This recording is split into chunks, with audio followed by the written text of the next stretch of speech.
Cette maison est pour nous, la famille, pour que nous y vivions, soyez en reconnaissant, n'est-ce pas? En me regardant de haut, la belle-mère a dit cela avec un large sourire. Quelle personne déraisonnable! Après tout, cette maison appartient à ma mère.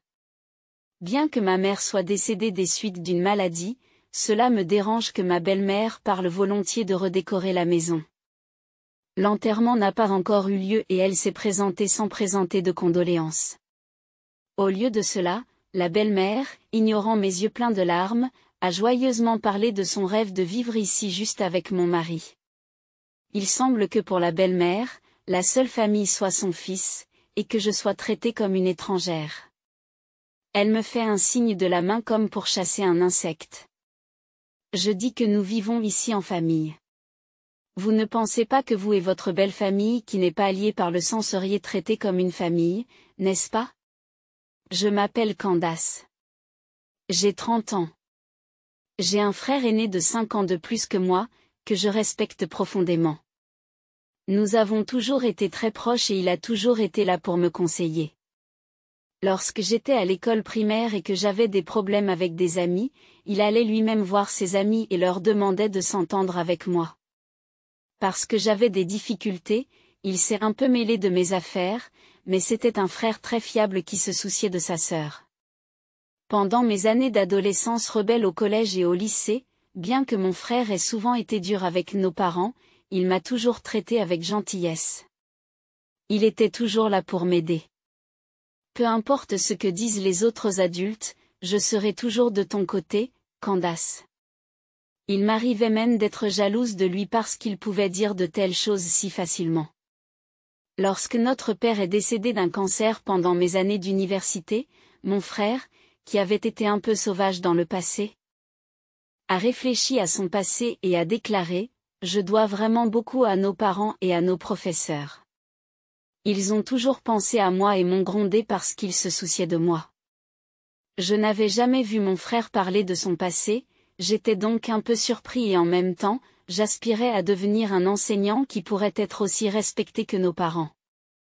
Cette expérience m'a donné envie d'aider les enfants à grandir et d'assister ceux qui ont des difficultés, ce qui m'a conduit à poursuivre une carrière dans l'enseignement. Alors que d'autres se concentraient sur la recherche d'un emploi, je me consacrais exclusivement à l'étude du concours de recrutement des enseignants. Je me souviens de l'air surpris de mon frère lorsque j'ai réussi l'examen et je lui ai dit, ainsi qu'à notre mère, « Félicitations, je n'aurais jamais pensé que tu deviendrais enseignant.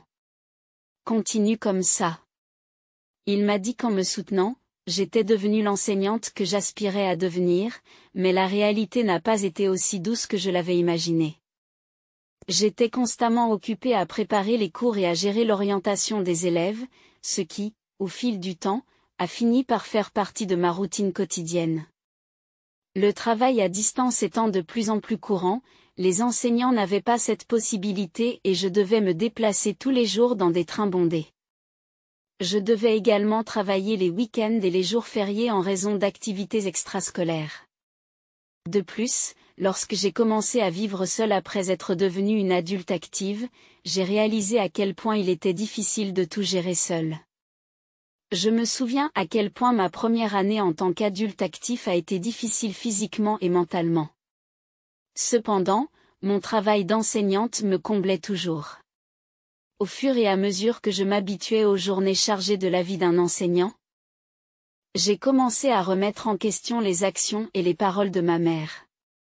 Il arrivait que nos conversations téléphoniques ne se passent pas bien ou qu'elle oublie quelque chose dont nous venions de parler. Lorsque je me suis inquiétée et que je suis allée la voir, j'ai trouvé des déchets éparpillés dans la maison. Ma mère, qui était habituellement méticuleuse, n'arrivait pas à expliquer pourquoi c'était devenu comme ça, disant des choses comme « j'ai oublié de sortir la poubelle » ou « je pensais que j'avais fait le ménage ». J'en ai discuté avec mon frère et nous avons décidé de l'emmener à l'hôpital. Le diagnostic que nous avons reçu était choquant.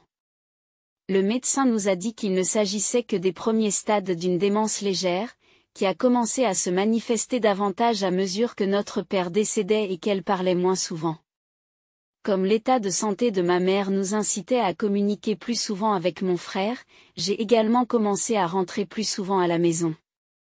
Les jours où je me rendais à la maison, mon frère et moi discutions de nos projets d'avenir. J'ai rencontré Kevin par l'intermédiaire d'un ami alors que j'étais très occupée par mon travail et mes responsabilités familiales et que je n'avais pas de temps libre pour profiter de ma vie privée. Mon ami m'a emmené boire un verre et m'a présenté à Kevin. Kevin travaillait pour une multinationale en tant que professeur de français et s'intéressait beaucoup aux cultures étrangères. J'ai trouvé fascinantes les histoires de Kevin sur ses relations de travail à l'étranger. Il était très sincère et me faisait toujours passer en premier. Malgré mon emploi du temps chargé, les moments passés avec Kevin étaient très heureux. Même le fait de sortir pour manger lorsque nous avions un peu de temps m'aidait à soulager ma fatigue. 2 ans après le début de notre relation, Kevin m'attirait de plus en plus et il a réservé une salle privée et un restaurant à New York. Ce n'était pas un jour spécial, mais il m'a tendu une bague. Je veux te rendre heureuse, Candace. Veux-tu m'épouser? Kevin m'a demandé en mariage et je n'ai pas pu répondre immédiatement. C'était à cause de ma mère, les soins dont elle aurait besoin allaient devenir plus difficiles. Bien que j'aie discuté de l'état de santé de ma mère avec Kevin, je ne voulais pas l'impliquer dans cette histoire. Cependant, Kevin m'a dit, si tu t'inquiètes pour ta mère, ce n'est pas grave. Je veux la soutenir avec toi, Candace. Ces paroles m'ont fait verser des larmes et je me souviens combien il m'a été difficile de dire simplement oui. J'avais 27 ans lorsque j'ai épousé Kevin. Kevin et moi en avions discuté au préalable, et après en avoir parlé avec mon frère, nous avons décidé de construire un duplex pour vivre avec ma mère pendant que je me marierais. Depuis, la belle-mère a commencé à me contacter plus fréquemment. Avant notre mariage, nos échanges étaient minimes, limités à des rencontres de présentation et à des réunions formelles. Mais il semblait qu'elle ne s'intéressait pas beaucoup à moi. Il doit y avoir une raison pour laquelle elle a commencé à me contacter si fréquemment. C'est ce que j'ai pensé. Comme prévu, ces appels concernaient la nouvelle maison. J'ai entendu dire que vous construisiez une nouvelle maison, mais à quoi ressemblera le plan? Je suis curieuse de voir la maison dans laquelle mon fils vivra. Voulez-vous me la montrer? Demandait-elle. Ensuite, elle disait des choses telles que, une cuisine spacieuse est préférable.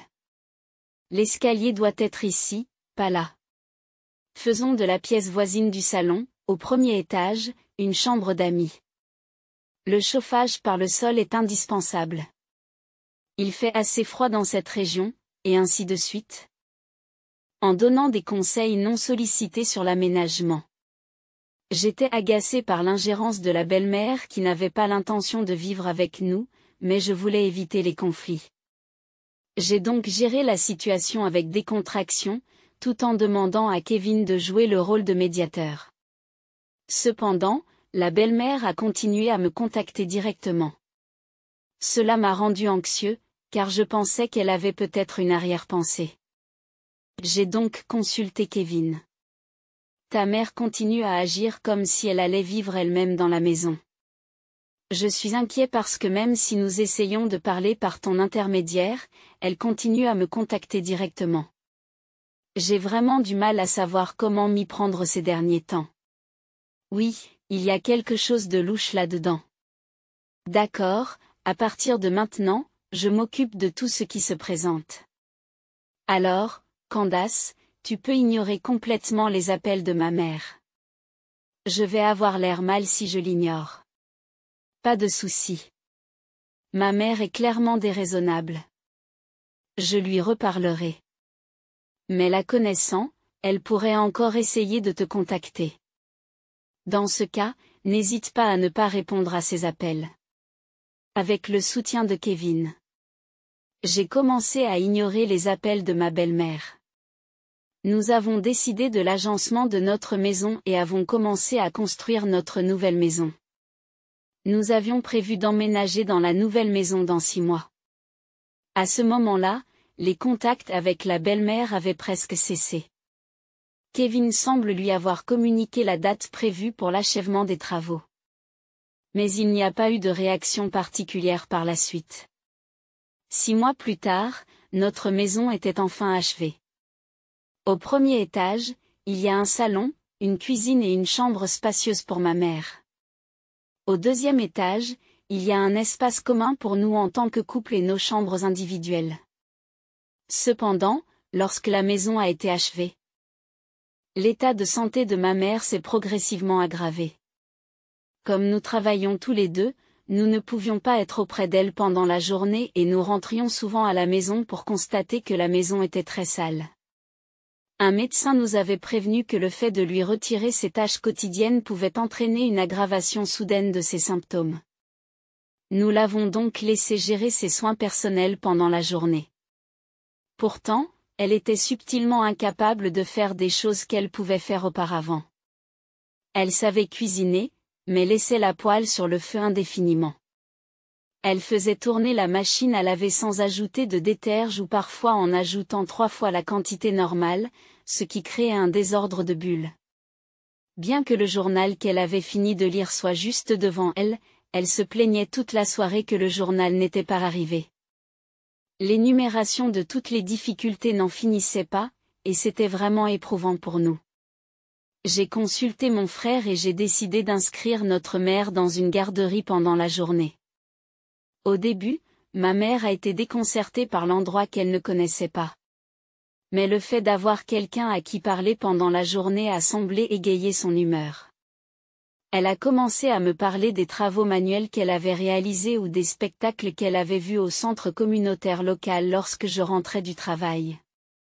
Alors que nous pensions nous habituer à cette nouvelle vie et que son état se stabilisait, cela n'a pas duré longtemps. 2 ans plus tard, elle a attrapé ce qui semblait être un rhume-hors-saison et qui s'est transformé en pneumonie. Elle ne s'est jamais rétablie et est décédée. La démence l'avait vidée de sa vitalité et elle ne parvenait souvent pas à manger les repas qui lui étaient proposés, ce qui affaiblissait sa force physique et sa résistance. J'étais dévastée et j'ai lutté pour me remettre sur pied. Pourtant, les tâches à accomplir étaient nombreuses. Contacter le bureau de la ville, les proches, les pompes funèbres. Rien de tout cela ne pouvait attendre. Alors que je me préparais à l'enterrement, la belle-mère est arrivée, chargée de l'oursac. Pensant qu'elle était venue pour aider à l'enterrement, je l'ai saluée. Merci d'être venue aider à l'enterrement de ma mère en cette période chargée. Je vous en prie, entrez. Mais dès que la belle-mère est entrée dans la maison, elle a dit quelque chose d'inattendu. Je vais vivre dans cette maison, a-t-elle dit. Choquée par ces paroles, je suis restée figée. Avant que je puisse répondre, elle a continué, si tu n'aimes pas ça, tu peux partir. Je vivrai ici avec Kevin. Ignorant ma confusion, elle a continué sans présenter de condoléances. Cela fait 2 ans que j'attends ça. Enfin, je peux vivre ici. Qu'en est-il? Tu as fait l'aménagement comme je te l'avais demandé? Elle a commencé à regarder autour de la maison. À ce moment-là, j'ai compris pourquoi la belle-mère avait commencé à nous contacter si fréquemment avant la construction de la maison. Elle avait probablement supposé dès le départ qu'elle vivrait dans la maison que nous étions en train de construire. C'est pour cela qu'elle a essayé de faire adapter le plan à son goût, et c'est peut-être pour cela qu'elle a continué à me contacter, pensant que je serais plus conciliant que Kevin. Apprenant le décès de ma mère, elle a dû se précipiter. S'apercevant de ses intentions, Kevin est devenu tout pâle et a dit, « Maman, tu ne sais pas?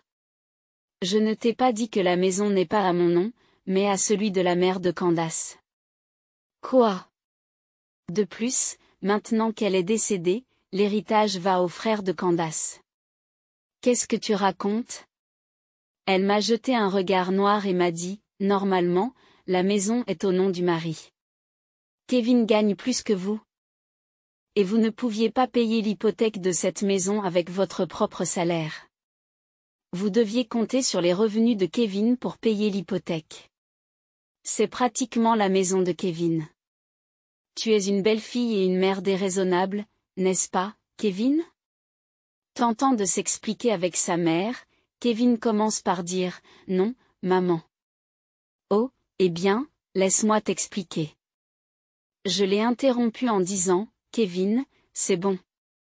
Je vais t'expliquer. » La belle-mère a déplacé son regard de Kevin à moi, me défiant d'un ton compétitif. Que allez-vous dire?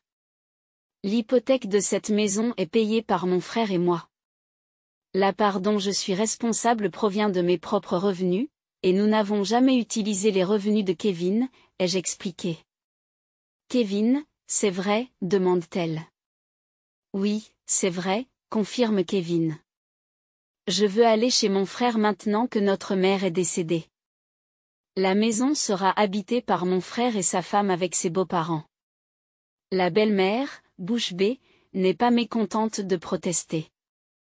Je ne le permettrai pas si tu vis et t'occupes de tes parents. Il est tout à fait naturel que je vive ensuite avec vous. J'ai été battue pour cela. C'est tellement injuste. Je connais un avocat. Je vais le consulter pour qu'il renonce à l'héritage. Bien sûr. Nous n'avions pas l'intention de faire une telle chose, mais la belle-mère s'agite. Mon frère va bientôt arriver. Peut-être devrions-nous en reparler lorsqu'il sera présent. Oui, permettez-moi de le faire. Je dirai à ton frère ce que j'en pense et je le ferai renoncer quand je parlerai. Je le fais clairement. Mon opinion ne changera pas, même quand ton frère arrivera. La belle-mère s'assit dans le salon jusqu'à l'arrivée du frère. Kevin, bien que perplexe, continuait à s'excuser auprès de moi. Ce n'est pas grave. Elle n'a pas l'air convaincue par moi seule. Parlons-en à nouveau avec elle quand mon frère arrivera. Pendant ce temps, la belle-mère passait apparemment des coups de fil à sa connaissance qui était l'avocate au sujet de la renonciation à l'héritage. Oui, je pense que la personne sera d'accord. D'accord, quand les choses avanceront, préparez les documents et je compterai sur votre aide, puis la belle-mère a hoché la tête au téléphone.